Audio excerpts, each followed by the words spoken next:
আমার টিচিং ক্যারিয়ারে স্টুডেন্টদেরকে যেসব ভুল সবচেয়ে বেশি করতে দেখেছি তার মধ্যে একটা কনসিডারের সঙ্গে অ্যাজ বসানো।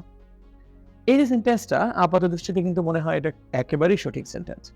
He is considered as the best player of the team. এই ভুলটা করে আমি মনে করি প্রায় ৮০% লার্নার। অর্থাৎ মনেই হয় যে তাকে সবচেয়ে বেস্ট প্লেয়ার হিসেবে কনসিডার করা হয়। এই যে হিসেবে সেন্সটা যখন আমরা বলি এই কারণে হয়তো অ্যাজ চলে আসে, কিন্তু ইংরেজিতে অ্যাকচুয়ালি কনসিডারের সঙ্গে অ্যাজ বসে না। অর্থাৎ এটা শুদ্ধ রূপ হচ্ছে he is considered the best player of the team. Consider এবং রিগার্ড দুটো শব্দই বিবেচনা করা অর্থে ব্যবহৃত হয়, কিন্তু ইম্পর্টেন্ট ব্যাপার হচ্ছে কনসিডার শব্দটা অ্যাজ নেয় না, অ্যাজ নেয় হচ্ছে রিগার্ড। আমি যদি এখানে লিখতাম he is regarded as the best player of the team, সেটা রাইট হতো। অর্থাৎ বিবেচনা করা অর্থে রিগার্ড ব্যবহার করলেই কেবল আমরা এর সঙ্গে অ্যাজ যুক্ত করতে পারি।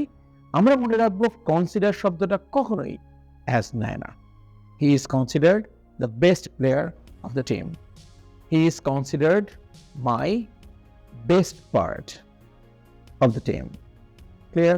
He is considered one of the best students in the classroom. No ads. Consider এর সঙ্গে ads হবে না, ads হবে regard এর সঙ্গে। Thank you.